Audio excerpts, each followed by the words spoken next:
Denial, anger, bargaining, depression, and acceptance. These are the 5 stages of grief. It seems to me that many people are going through this right now, even though they may not have lost any loved ones recently or through the pandemic. And if you have, my heartfelt condolences to you and yours. But as a society, I believe that we are going through many of these things currently. Let me know if you agree or disagree in the comments below. But if you look at the stages of grief, a lot of those do sound pretty familiar. When the pandemic first started, at least here in America, many of us were in denial, including the entire Trump administration, other than Dr. Anthony Fauci. It took us a while to finally accept, but between those steps, a lot of people were angry. Just look at the results of polls in regards to things like mask wearing. Bargaining was also very, very ubiquitous, especially for those who ended up getting sick and were hospitalized.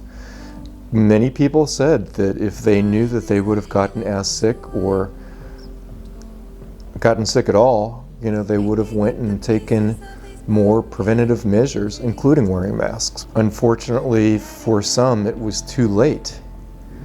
Many people have also been depressed, and we are currently in a mental health crisis in America and probably many other countries.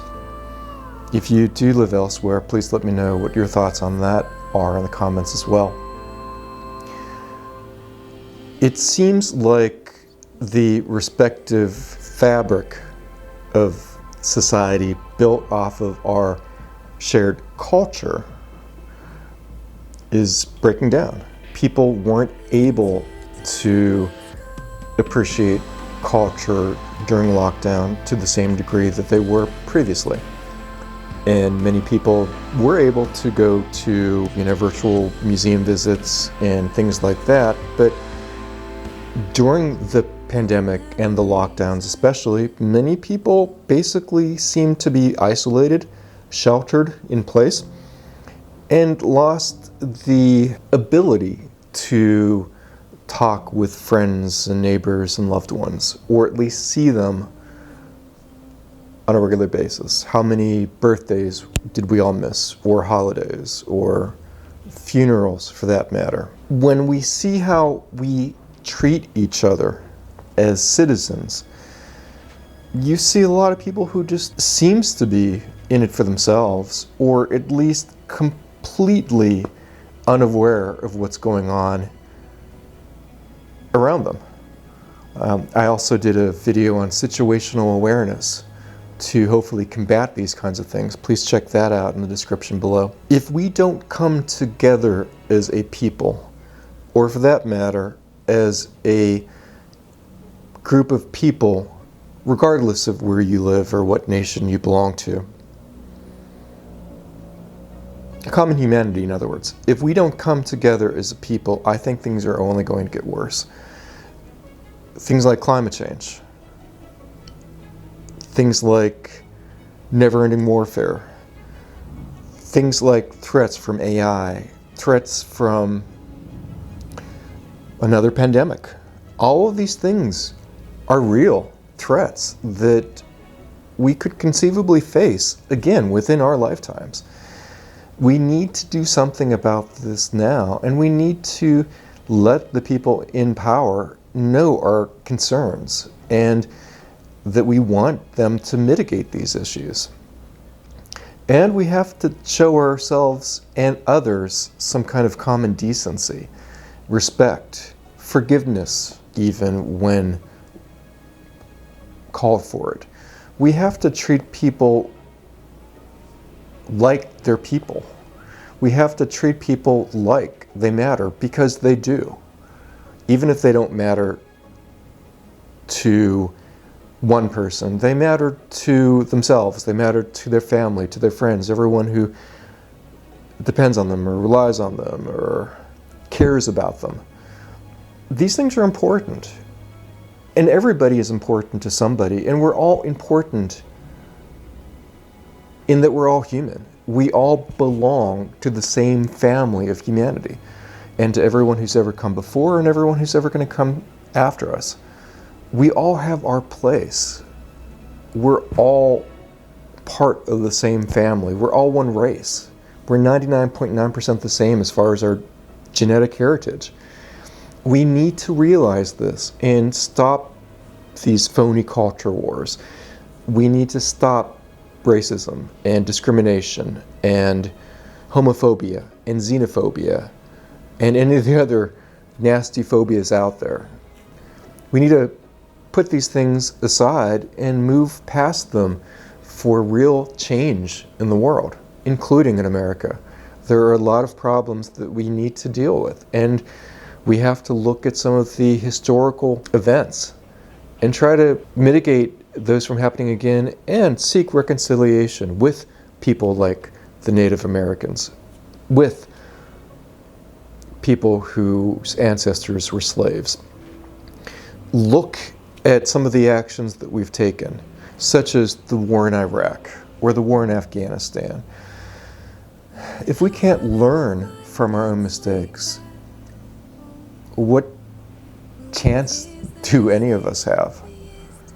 And that's some of the things that Biden has been trying to reiterate to Israel, that they have to take a proportional response to actions. Otherwise, things will just keep getting worse. Violence begets violence. Wars beget wars. We need to rein in our worst instincts and make the world a better place for everybody, or else it won't be a good place for anyone.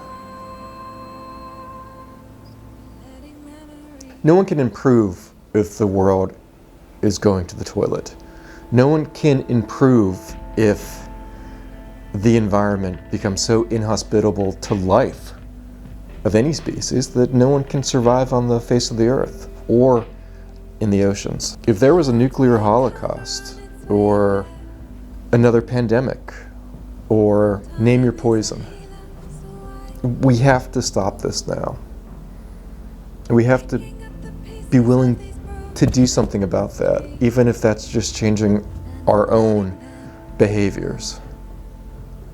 If we are people who act in those ways, we have to broaden our horizons and broaden our minds and broaden our thinking and stop these things as much as possible.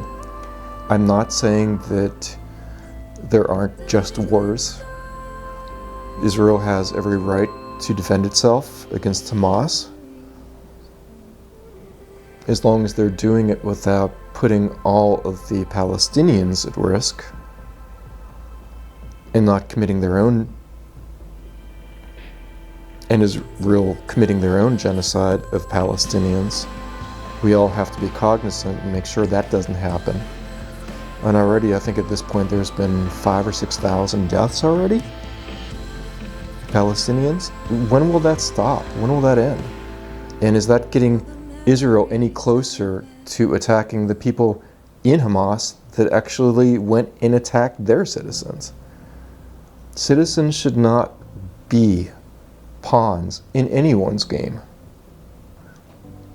And the same is true of Ukraine. Ukraine has every right and responsibility to protect themselves from the Russian onslaught, from Putin's onslaught. And it's not the Russian people who are attacking Ukraine, it's Putin and his Kremlin puppets. I know I've been doing a lot of videos on these topics recently, but I don't know how to talk about other things that just aren't as important right now. What is important to you in your life? Do you agree or disagree? Thank you very much for watching today. Please subscribe if you enjoy these videos and let me know what your thoughts are. Take care, and God bless.